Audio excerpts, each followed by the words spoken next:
Saudari-saudaraku yang terkasih, berjumpa kembali bersama saya Inspirasiku di Antara Renungan Harian Rabu 12 Januari, Pekan Biasa yang pertama. Semoga kita semua selalu dalam keadaan baik, tetap sehat dan bersemangat. Marilah kita mengawali renungan kita dengan tanda kemenangan Kristus. Dalam nama Bapa dan Putra dan Roh Kudus. Amin. Allah Bapa sumber kebahagiaan, semoga kami memahami tugas panggilan kami melalui Yesus Putramu terkasih, agar kami pantas memasuki kerajaan-Mu yang merupakan jalan kebahagiaan kami, serta kebijaksanaan hidup kami. Dengan pengantaraan Tuhan kami Yesus Kristus Putramu, yang hidup dan berkuasa bersama Dikau dalam persatuan Roh Kudus, Allah sepanjang segala masa. Amin. Dalam nama Bapa dan Putra dan Roh Kudus. Amin.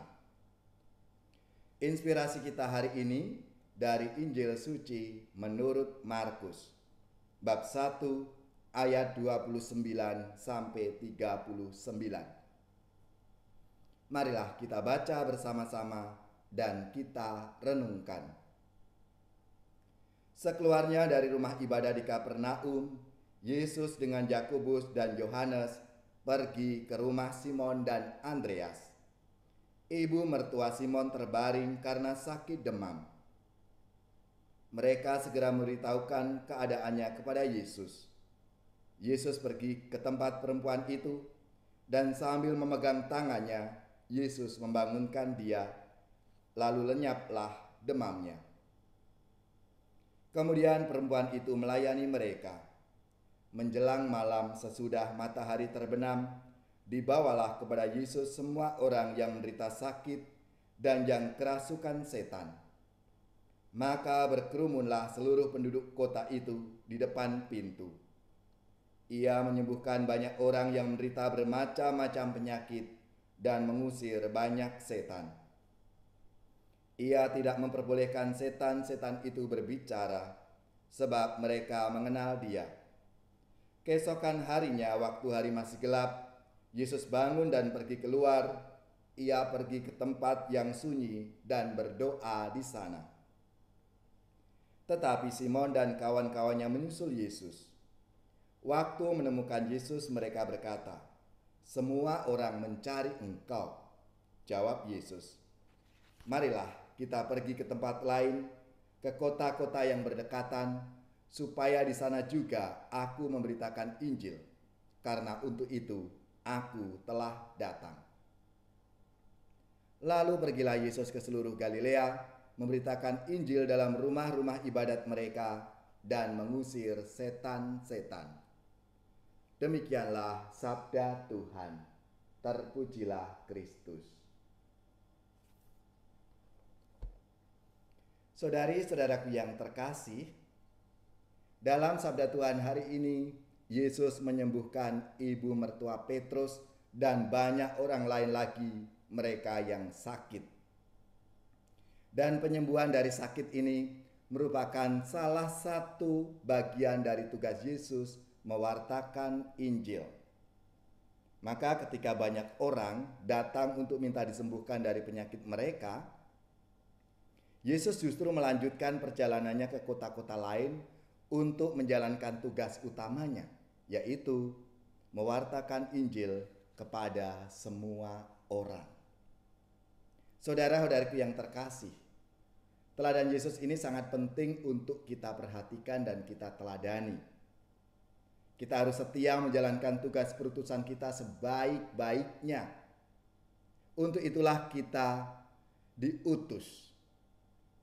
Kita punya talenta, bakat, dan kesempatan untuk melaksanakan tugas perutusan yang khas yang dianugerahkan Tuhan kepada kita. Maka kita perlu terus-menerus menegaskan apa yang menjadi tugas perutusan kita dan mana yang kiranya bisa membuat kita menyimpang atau jauh dari tugas kita itu. Dalam hidup kita ini ada banyak pilihan dan tantangan-tantangan yang bisa membuat kita tidak menjalankan tugas perutusan kita itu secara sempurna. Jadi kita kurang fokus. Kalau kita kurang fokus, bisa jadi kita justru mengerjakan tugas lain yang sebenarnya bukan tugas utama kita.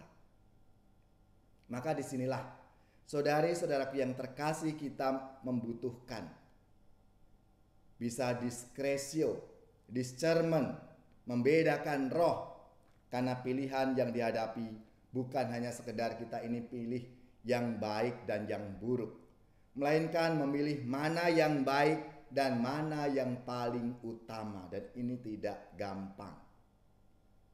Maka Yesus dalam sabdanya hari ini tidak merasa bahwa penyembuhan orang itu tidak baik, tetapi Yesus mau agar tugas perutusan utama itu bisa dijalankan dengan sebaik-baiknya. Untuk itu Yesus perlu menegaskan kembali apa yang menjadi tugas utamanya. Dia pergi ke tempat yang sunyi pada waktu pagi-pagi benar untuk berdoa, untuk melihat kembali apa yang seharusnya diprioritaskan dalam hidupnya. Saudara-saudaraku yang terkasih, kita semua diajak untuk menjadi bijaksana dalam mengambil keputusan, agar kita dapat melaksanakan tugas perutusan kita itu dengan sebaik-baiknya. Berdoa untuk mencari kehendak Allah yang tepat, yang sangat dibutuhkan, agar kita sungguh menjalankan apa yang Tuhan kehendaki dalam hidup kita.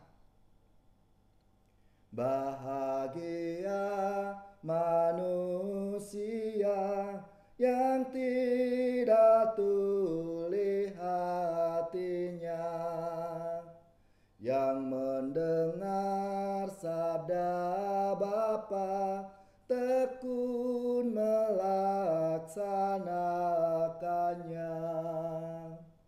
Sabda Tuhan penuh daya, yang tersesat dipanggilnya, disembuhkannya yang luka, yang mati dihidupkannya. Semoga saudara-saudari sekalian, keluarga-keluarga, komunitas kita, orang-orang yang kita doakan, mereka yang sakit, yang menderita, seluruh tugas, belajar, pekerjaan, usaha, serta karya pelayanan kita dibimbing, dilindungi, dan diberkati oleh Allah yang Maha Kuasa, Bapa dan Putra dan Roh Kudus. Amin.